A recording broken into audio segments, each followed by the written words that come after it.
Hello and welcome to yet another YouTube video here on this channel. In today's video, we are doing a new productivity news video. There is always so much happening in the productivity app space.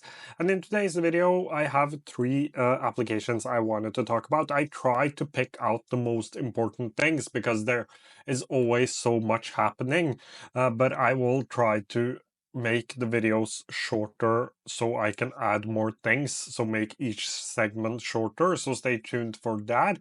And also I have found a new really cool application, and that video should be out sometime early next week, so stay tuned for that as well. Now let's jump into the video. We have calendar or the calendar integration at capacities. We have repeated tasks, and we have a sublime launch. So let's actually start off with the last one, which is the sublime launch. I have talked about sublime for a while now. It is currently or I think it will launch today, or I know that it will launch today. I don't know exactly when it will launch, but it is launching today. And with that, they are removing the pricing plan they currently have.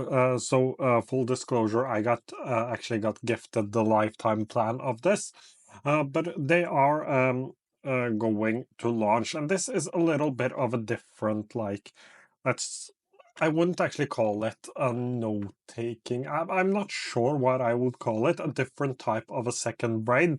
The way I think about this is more of my like commonplace book.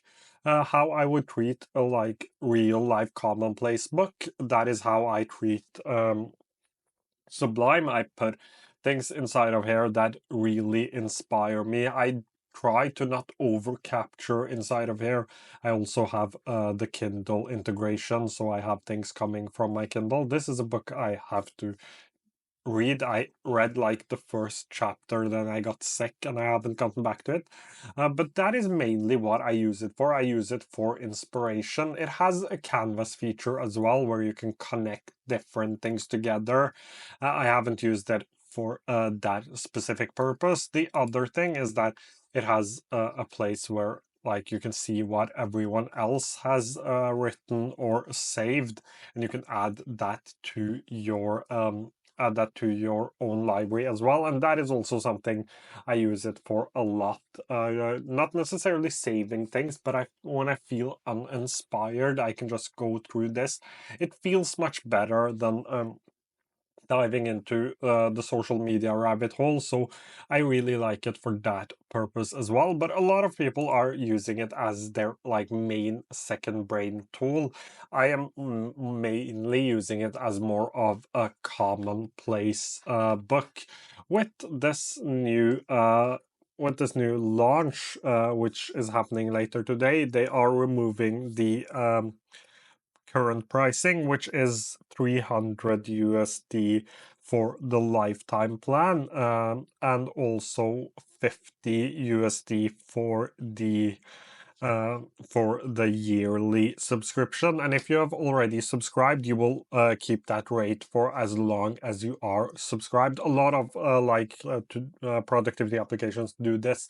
If you sign up early, if you're an early supporter, they will give you that price for as long as you are subscribed. There have been a lot of perks when it comes to jumping in early into many of these applications. You get a lot of perks. That was what I was trying to say. Sometimes it's hard to speak. Let's jump into the next one, which is actually Craft. And Craft has added repeatable tasks and reminders update. And I think Craft is great. I think Craft 3.0 was one of the best updates I've seen in a productivity application. But I think Craft just keeps getting better and better and keeps improving on the things they launch. So let's actually jump into my Craft to see how this works. But you can quickly get an overview here, which shows you how you could do repeated tasks. But let's jump into it. Let me actually go ahead and let me add a new task. You can do that right here. I am currently on the web version on Windows, but I actually love Craft for the iPhone. I think it is amazing on the iPhone. So let's just put this into the inbox. I could also put it into one of my docs, but I will just put it into my inbox. Let's call this repeated. Actually, let's call this go for a walk. That is something I want to do regularly. So let's say go for a walk. And when I then press the schedule button, I have this ability to press repeat. And here I can do daily, I can do every weekday, which is Monday to Friday. I can do weekly on Wednesdays because I'm filming this on Wednesday.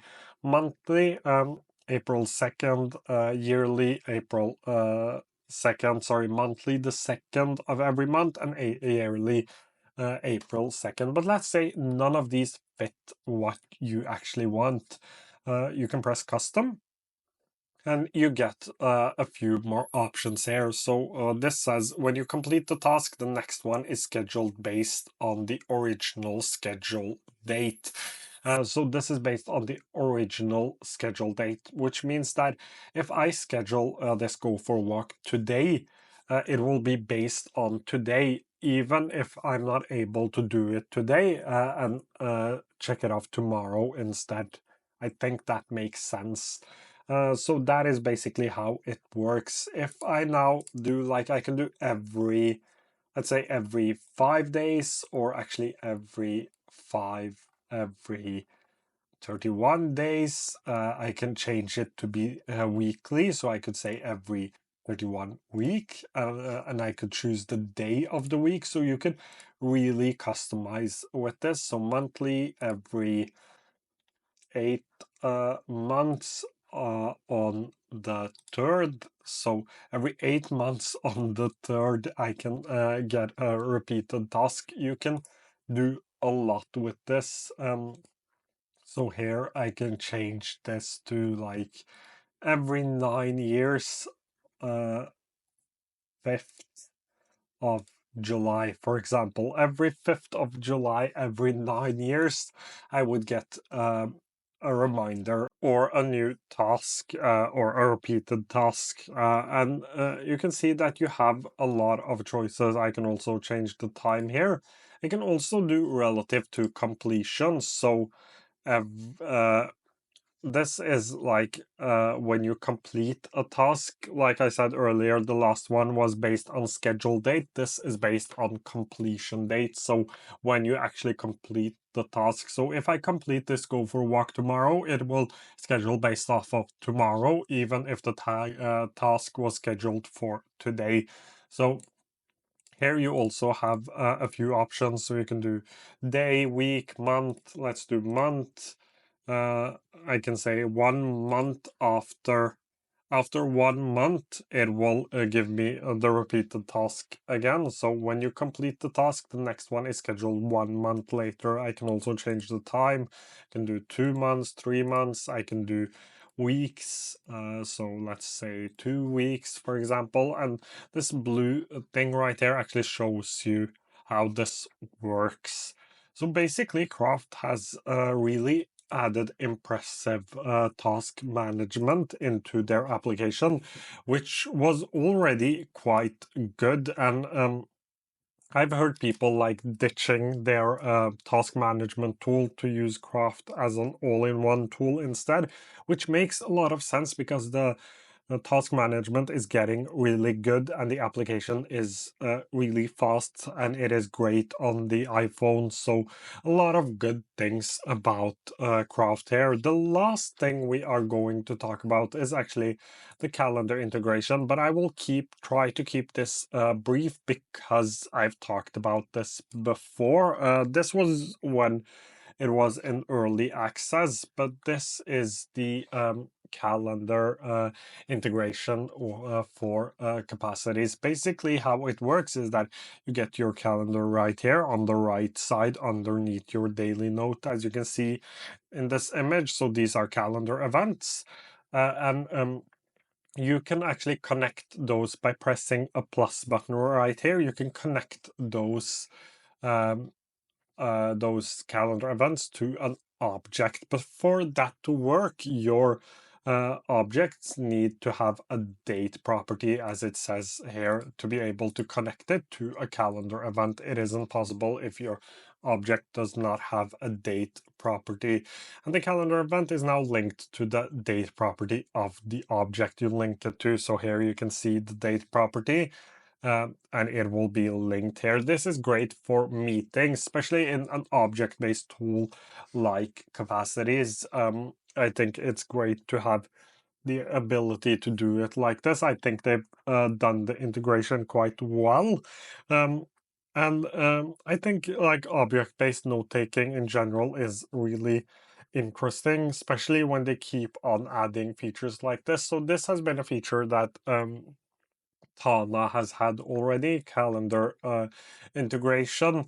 So it is interesting to see how capacities have gone ahead and implemented it. I really like the ability to connect it to an already existing object. That is something I think is great. That is something I really like. So basically, that is it for today's video. If you have any questions, feel free to leave them down below. I will try to get to them as soon as I can. And as usual, thank you so much for watching, and I hope to see you again quite soon.